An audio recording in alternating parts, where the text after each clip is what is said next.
और सबसे पहले हम पढ़ेंगे इसमें समांतर माध्य। ठीक है, समांतर माध्य को ज्ञात करने की 3 विधियां हम पढ़ेंगे। पहली विधि डायरेक्ट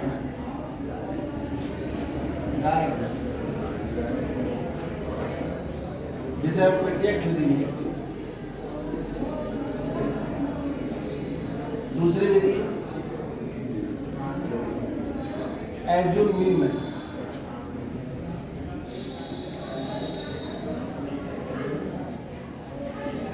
जिसे हम कल्पित माध्य विधि में कहते हैं।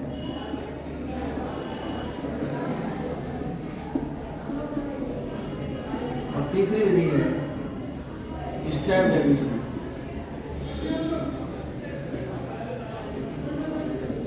तीनों से ही आंसर सेम आता है। तीनों विधियों से ऐसा नहीं है कि आंसर निकालोगे तो अलग अलग आए, लेकिन सवाल को देखकर हम तीनों विधियों में से किसी एक विधि का प्रयोग करते हैं, जिसे हम कहते हैं पग विश्लेषण।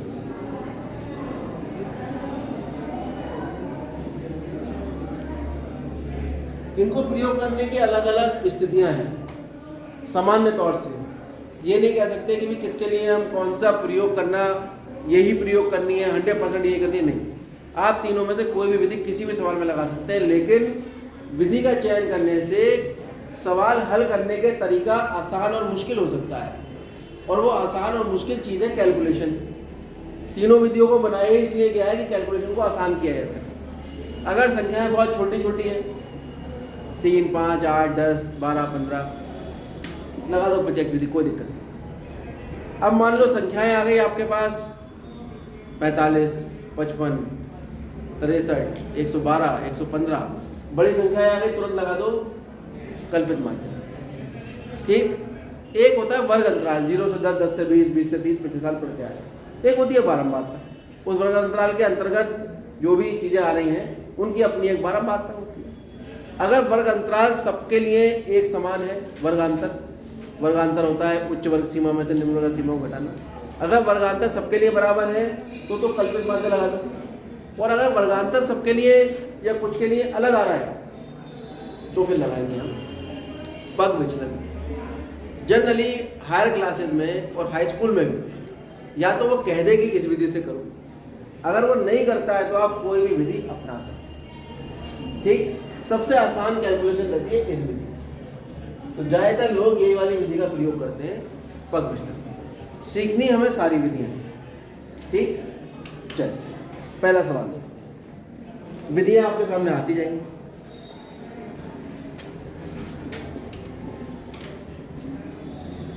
नई किताब है मेरे पास तो 13.1 न्यू किताब के हिसाब से, 14.1 पुरानी किताब। सवाल देखिए, इसके सवाल पढ़ने में बहुत लंबे होते हैं। विद्यार्थियों के एक समूह द्वारा पर्यावरण संचेतना अभियान के अंतर्गत एक सर्वेक्षण किया गया। 12 बच्चों ने कोई सर्वेक्षण किया जिसमें मोहल्ले के 20 घर में पौधे देखे गए और ये आंकड़े इकट्ठे करे। बच्चे 20 घरों में गए और 20 घरों में जाकर उन्होंने क्या देखा, जो नीचे सारणी दिखाई दे रही है, पौधों की संख्या। ये सारणी है, हमेशा हम सवाल को इस तरह से बनाया करेंगे। एग्जाम में ऐसे लेटी हुई सारणी आएगी, आप इसको इस तरह से बनाओगे जैसे मैं बनाऊंगा। पौधों की संख्या, फिर है घरों की संख्या।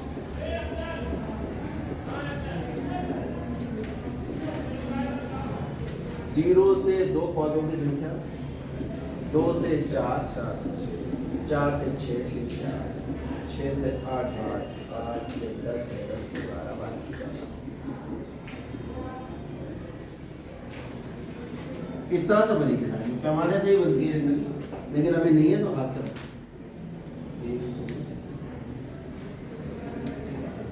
आपको 2 चीजें हमेशा दी होंगी, एक होता है वर्ग अंतराल, इसे हम कहते हैं वर्ग अंतराल, और दूसरी होती है बारंबार। ठीक है,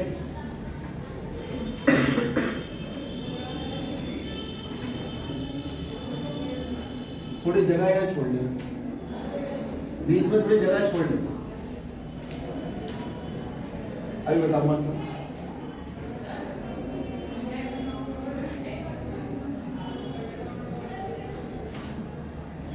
बारंबारता को अंग्रेजी में कहते हैं फ्रीक्वेंसी, इसलिए हम इसे लिखते हैं एफ। ये है वर्ग अंतराल। इस वर्ग अंतराल में 0 जो है वो है निम्न वर्ग सीमा,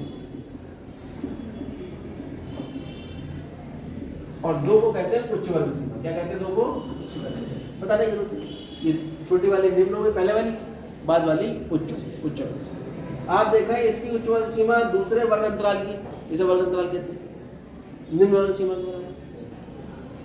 इसकी उच्च वर्ग सीमा इसकी निम्न वर्ग सीमा के बराबर है। तो ये कहलाता है कंटिन्यूअस डिस्ट्रीब्यूशन। क्या कहलाता है? कंटिन्यूअस। ये सिस्टम आपका कंटिन्यूअस संगत, यानी आपको ज्यादा विचार करने की इसमें कोई आवश्यकता नहीं। अब ये इसने डेटा दिया है हमें, ये दिया है 1, इसके आगे लिखा है 2, इसके आगे लिखा है 1, इसके आगे लिखा है 5, 6, 2। क्या मतलब हुआ? ऐसे घरों की संख्या 1 है जिसमें 0 से 2 पौधे हैं। अब ये 0 से 2 पौधे और यहां भी 2 पौधे, कंफ्यूजन हो रहा है? याद रखो, वर्ग अंतराल जब भी कंटिन्यूअस वाला होता है तो 0 या 0 से अधिक और बाद वाले से कम, 2 से कम। 2 इसमें नहीं आएगा, 2 किस में आएगा? इसमें। निम्न वर्ग सीमा गिनी जाती है, उच्च वर्ग सीमा नहीं गिनी। तो 0 से 2 यानी जिनके घर में 0 पौधे हैं या 2 से कम पौधे हैं, ऐसे घर कितने थे? 1। जिनके घर में 2 पौधे थे या 4 से कम थे, ऐसे 2। जिनके घर में 4 पौधे थे या 6 से कम पौधे थे, ऐसे घर 1। तो वो 20 घरों में गए। तो इन सब का ये घरों की संख्या कितना आना चाहिए? योग इनका 20 आना चाहिए। करके देखो, 2 और 1 3 4 5 4 9 और 5 6 14 और 2 16 और 3 19। डबल हो गई। 2 और 1 3 और 1 4 5 4 9 और 5 15 और 2 17 और 3। एक बार ऊपर से नीचे जोड़ते हैं और एक बार नीचे से ऊपर, क्योंकि यहाँ 20 घर कह दिए, नहीं कहता तो ठीक है, तो हमें निकालना ही पड़ता। 3 और 2 5 6 5 11 और 5 16 17 18 19। क्योंकि एक बार जब हम एक ही तरीके से जोड़ते हैं तो कभी कभी जोड़ने में गलती हो जाती है, जैसे मैंने करके भी दिखाई। ठीक है, तो एक बार ऊपर से नीचे जोड़ो और एक बार नीचे से ऊपर। इसके बाद तुरंत हम निकालते हैं xi। क्या निकालते हैं? xi कहते हैं मध्य बिंदु को। किसे कहते हैं xi? मध्य बिंदु।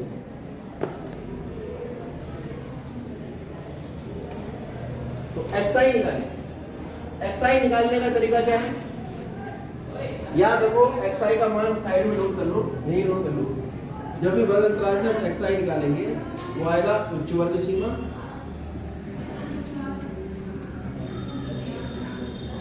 प्लस निम्न वर्ग सीमा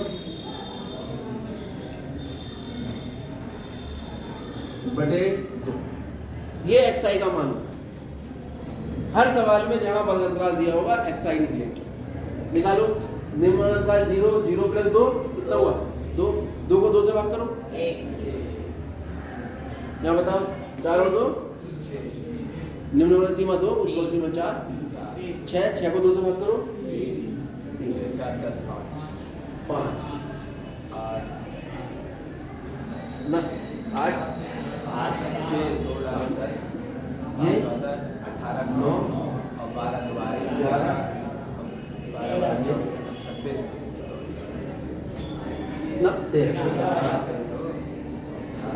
ठीक है। अब जैसे कभी कभी इसमें गलती हो जा रही है तो ये गलती आप भी करेंगे, हमने जानबूझ के भी। कितनी देर लग रही है? जोड़ो, फिर 2 से भाग। आप पहले ये देख लो कि ये सब में इनका जो वर्गांतर है, क्या वर्ग, एक शब्द आया नया, नया तो नहीं है, पिछले साल पढ़ा है। वर्गांतर होता है उच्च वर्ग सीमा माइनस निम्न वर्ग सीमा। उच्च वर्ग सीमा में निम्न वर्ग सीमा रहा, ये माइनस का निशान नहीं, ये से है 0 से 2, 2 से 4। ठीक है, आप उच्च वर्ग सीमा में निम्न वर्ग सीमा कराओ, उसे कहते हैं वर्गांतर। तो यदि वर्गांतर एक समान है, देखो एक समान है यानी सब में 2 है, तो इन दोनों को जोड़ के 2 से भाग किया। अब 2 जोड़ते चले जाओ इसमें, 1 और 2 3 और 2 5 और 2 7 और 2 9 और 2 11 और 2। आप करके देख लोगे तब भी सही आएगा, ऐसे करोगे तब भी सही। ठीक है, xi निकल आया। आई क्यों लिख रहा हूं मैं नीचे? आई सफिक्स है। ये x का मान है, इधर मध्य बिंदु कहते हैं, ठीक है, मध्य बिंदु भी कह सकते हैं, क्लास मार्क भी कहते हैं कई जगह। ये x का मान तो है लेकिन पहला है, तो ये x1 हो गया, ये x2, ये x, ऐसे ही फ्रीक्वेंसी लिखी है, इसे हमने fi लिख दिया। पहली वाली f1, दूसरी वाली f2, तीसरी वाली f3। एक निशान होता है सिग्मा, समांतर माध्य को माध्य भी कहते हैं। आपने जनरली ये पढ़ा है, पदों का योग बटे पदों की संख्या। तो अगर संख्या पदों का योग हुआ, अभी समझा देता हूं। इसका मतलब है एक, और फ्रीक्वेंसी का मतलब क्या है कि एक को एक बार लिखा गया, एक। 3 की फ्रीक्वेंसी कितनी है? यानी 3 जो है वो 2 बार आएगा। 5 की फ्रीक्वेंसी कितनी है? 1। 7 की कितनी है? 7। 9 की कितनी है? 9 6 बार आएगा। फिर क्या करोगे? माध्य का मतलब पदों का योग पदों के, इन सबको जोड़ो, ये प्लस ये प्लस ये प्लस, ये दिमाग खराब हो जाएगा। इससे अच्छा ऐसा ना करो, 1 प्लस 3 गुणा 2 प्लस 7 गुणा 5, ऐसे कर ले। x को किससे गुणा कर रहे हैं? बारंबार। और एक माध्य का जो सूत्र है वो होता है सिग्मा fi xi बटे सिग्मा f। माध्य का सूत्र सिग्मा fi xi बटे सिग्मा। ये सिग्मा का अर्थ है जोड़, योग, सम, ठीक है। जहां भी सिग्मा लगा है इसका मतलब जितनी चीजों पर सिग्मा लगा उनको जोड़ दो। हम निकालेंगे यहाँ xi गुणा, ठीक है, चाहे उसे कह दो fi गुणा x, कहीं कहीं खाली के भी fi करिए।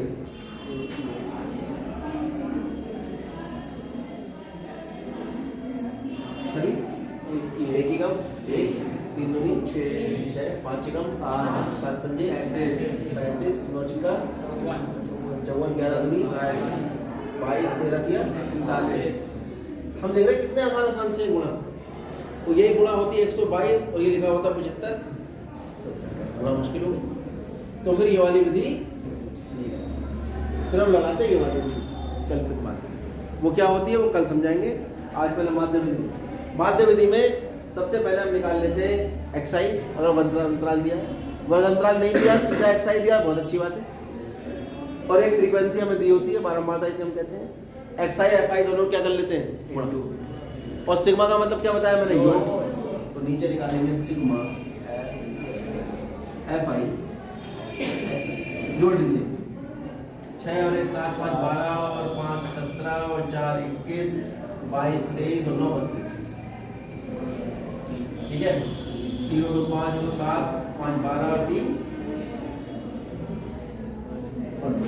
एक बार नीचे से ऊपर जोड़ लो, 9 और 2 11 और 4 15 5 20 25 26 और 6 32 और 3 और 3 6 7 8 5 13 14 15 16, ज़्यादा हो गया। इसका मतलब बहुत जोड़ गड़बड़ हो गया। 6 और 1 7 5 12 12 5 17 17 4 21 21 और 2 23 और 9 32, यहाँ से लगे 3 3 और 3 6 6 5 11 12 13 और 13 और 3 16। पहले शायद 13 3 15 कर दिया, ठीक है। क्या निकला है? Sigma fi। सिग्मा का मतलब केवल इतना ही है, और कभी कभी ऐसे भी लिखा होता है सिग्मा पे, ये सिग्मा उसको थोड़ा बड़ा करिए, आप सीधा बनाना, यहाँ जगह की जरूरत पड़ रही है मुझे, इसलिए मैं इसको थोड़ा बड़ा करूँ, थोड़ा बड़ा कर लिखते सिग्मा fi xi, यहाँ लिखते i बराबर 1 से 1 2 3 4 5 6 7 7। ये ये हो क्या रहा समझो, x1 है और ये क्या है f1, x1 गुणा f1 प्लस x2 गुणा f2 प्लस x3 गुणा f3। और ये सिग्मा का मतलब ये कह रहा है कि 1 से शुरू करना, कहाँ तक, कितने पद है हमारे पास, 1 2 3 4 5 6 7 पद हैं। और 7 पद में आपको x को पहले वाले पद में x की, पहले वाले पद की f से गुणा करना। ये बिल्कुल विस्तार से समझा दिया मैंने, वैसे सिग्मा ही लिखा होता है। ये क्या निकल कर आया, ये निकल कर आया सिग्मा f। आई कहाँ से है, 1 से शुरू है और कितने पद हैं, 1 2 3 4 5 6 7। इसको समझिए, सिग्मा का मतलब होता है, अगर कहीं भी सिग्मा लिखा है, मान लो xi लिखा है, i बराबर 1 से 3 लिखा है, इसका मतलब है x1 plus x2 plus x3। मान लो 4 तक होता प्लस x4। मान लो यहाँ fi लगा देगा वो, तो यहाँ f1 f2 f3 f4। समझ में आ गया, सिग्मा ऐसे काम करता है। पहले उसमें एक सफिक्स लिखा होता है जिसका मान 1 से लेके और आगे बढ़ता चला जाएगा। प्रारंभ 1 से होगा, अंत कहाँ होगा वो आप सोचो, वो दिया होगा सवाल में, जितने भी पद होंगे वहाँ पे अंत होगा। और पहले से लेके 1 2 3 4 5 मान आई के रखते जाइए, आपके पास सारे पद निकल। दिक्कत खत्म। अब लिखिए क्या पूछा था इसमें, मात, ठीक है, या समांतर मात, वो होता है पदों का योग सिग्मा fi xi बटे सिग्मा fi। ये सूत्र तब होता है जब हम बारंबारता दी है। अगर बारंबारता नहीं दी होती तो सीधे पदों का योग बटे पदों की संख्या गिन लेते, 1 2 3 4 5 6 7 से भाग कर देते। लेकिन अब दे दी उसने बारंबारता, तो फिर उसका सूत्र बदल जाएगा मात्रे का, वो हो जाएगा सिग्मा fi xi बटे सिग्मा fi। मान लो 162 कितना आ गया, 16.2 बटे 2, या 2 से काट लो, 2 बटे 16 और 2 कम 2 और 0 में 8 प्लस, ठीक। ये निकल कर आ गया माध्य। माध्य हमेशा इसका निकल के आता है जो ये वर्ग अंतराल दिया होता है। और पूछा क्या था हमसे, देखो पदों की संख्या पूछी है। नहीं आराम से। माध्य ज्ञात करने के लिए आप किस विधि का प्रयोग किया, आपने किस विधि का प्रयोग किया और क्यों। तो माध्य ज्ञात करने के लिए हमने प्रत्येक विधि का प्रयोग किया। क्यों किया, क्योंकि संख्याएं छोटी छोटी थी और प्रति घर माध्य पौधों की संख्या हमें ज्ञात करनी है। क्या ज्ञात करनी है, माध्य पौधों की संख्या। तो माध्य तो ये निकल आया, किसका माध्य निकला, पौधों की संख्या का। अतः माध्य पौधों की संख्या, और वो भी प्रति घर।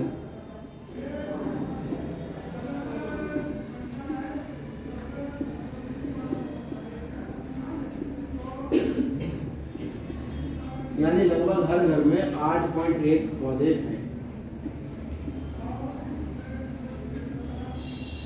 क्लियर हो गई बात।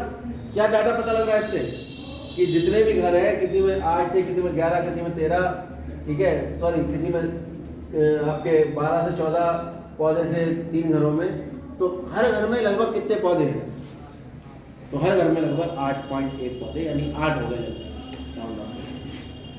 ठीक। अब हमने किस विधि का प्रयोग किया, हमने यहाँ प्रत्यक्ष विधि का प्रयोग किया।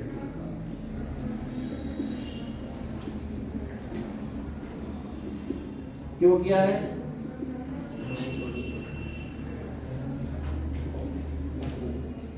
क्योंकि संख्याएं छोटी या संख्याओं का मान